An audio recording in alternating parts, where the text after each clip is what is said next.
राधे राधे सभी को। अभी बज रहे हैं दोपहर के 3 और हम बस हमारी मम्मा की सारी साफ़ सफाई में हेल्प कराने के बाद हम यहाँ पे बैठे। पहले हमारा यहाँ पे लोकली इसरो की स्पेस लैब है जो पूरे हिमाचल में एक ही बनी है हमारे यहाँ सराउंडिंग में। तो हमारा प्लान पहले वहाँ जाने का बन रहा था, फिर उसके बाद मम्मा ने हमें मना किया क्योंकि हमारे एग्ज़ाम्स लगे हैं फाइनल, और फिर हम जस्ट घर का काम कर रहे थे, फिर टाइम हो गया तो फिर हम नहीं जा पाए। फिर उसके बाद बुआ जाके आई तो हम सब बैठे, हमने बातचीत की, मम्मा भी थी बुआ भी थी। बुआ ने मेरे से पूछा तो अभी बुआ उठ के चली गई और बस मैं मम्मा को बता रही हूँ कि मेरे एग्ज़ाम में ये आएगा, इतनी बड़ी बुक है और ऐसे ऐसे मैं इसको अटैम्प्ट करूँगी। मैंने मम्मा को अपनी जस्ट टिप्स एंड ट्रिक्स बताई कि मैं इसको कैसे अटैम्प्ट करूँगी।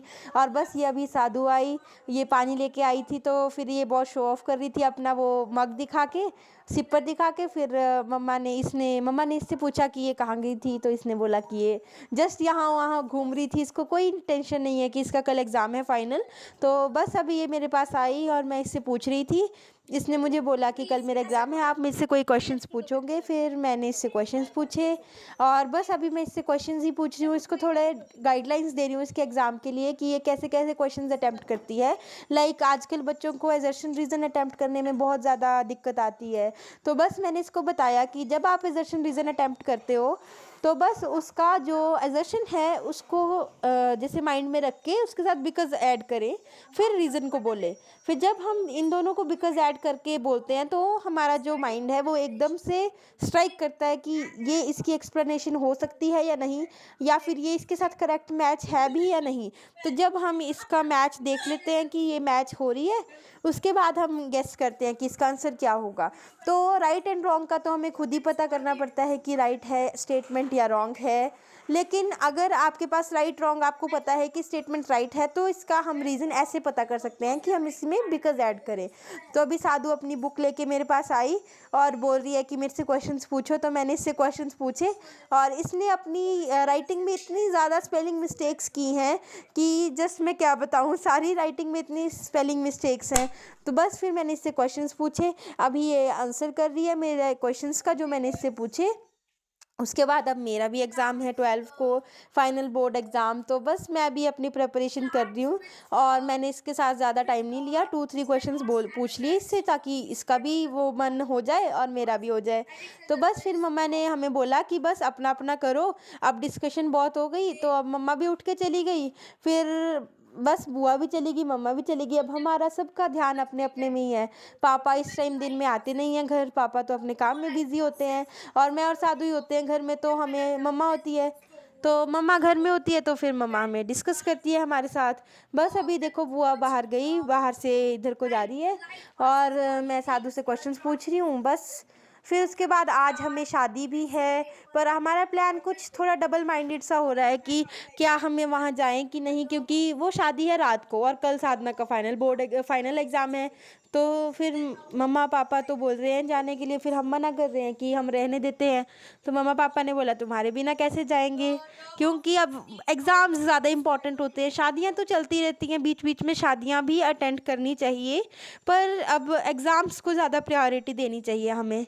बस तो अब साधु के एग्ज़ाम है, शादी में तो हम नहीं जा रहे, हमारा प्लान कैंसिल हो गया।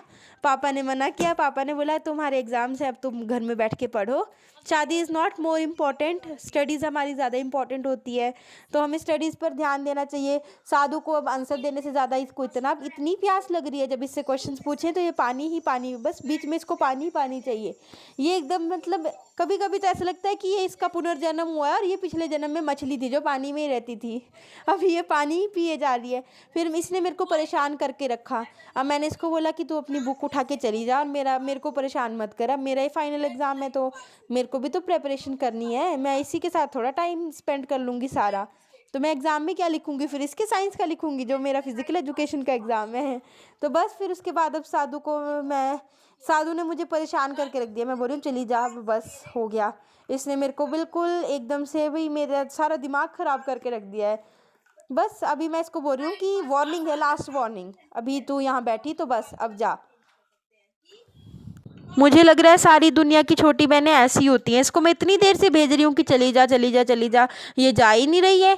क्या भाई, अब बड़ी बहन होने का हमने बहुत गलती कर दी है बड़ी बहनों की, जो छोटी हमारी इज्जत ही नहीं करते हैं। इसको मैं इतनी कुछ भी काम बोलूँ, सिर्फ ये अभी की बात नहीं है कि मैं इसको बोलूँ कि जा, इसको मैं कोई भी काम बोलूँ करने को तो ये मेरे काम को प्रायोरिटी नहीं देती है। ये मम्मा के काम को प्रायोरिटी फर्स्ट देगी, उसके बाद मैं कुछ बोलूँगी तो नहीं। अगर मम्मा बोलेगी कि दीदी का काम कर, तब ये जाके कुछ थोड़ा बहुत इसके कान पे जूं रेंग जाती है, वैसे तो ये कुछ नहीं करती मेरा बोला हुआ काम।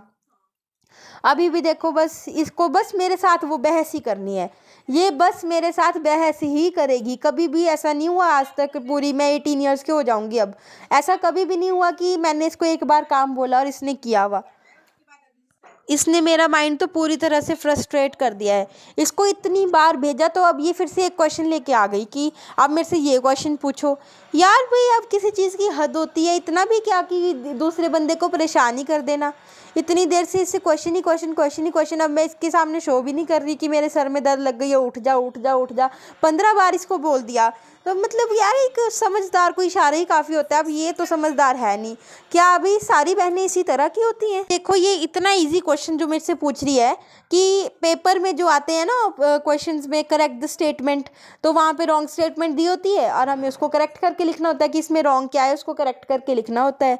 तो बस अब ये वो लेके बैठ गई है कि मुझे ये बताओ, ये करेक्ट द स्टेटमेंट को कैसे अटेम्प्ट करना है। मतलब यार, ये किसी चीज़ की हद होती है। आजकल छोटे बच्चों को भी ये पता होता है कि करेक्ट द स्टेटमेंट कैसे अटेम्प्ट करें। करेक्ट द स्टेटमेंट में बस एक गलत वर्ड दिया होगा, हमने उसको बस वो राइट करके लिखना है कि स्टेटमेंट में ये वर्ड गलत दिया है। तो जैसा मैंने आपको बताया कि अब ये उठने का नाम नहीं ले रही है, तो आप भी गाइस शायद बोर हो जाएंगे मुझे इसको देख के कि ये बार बार एक ही क्वेश्चन लेके बैठ गई है। तो बस आज का व्लॉग हमें यहीं एंड करना पड़ेगा। हमारे व्लॉग को लाइक करें, शेयर करें और सब्सक्राइब करना ना भूलें। राधे राधे सभी को।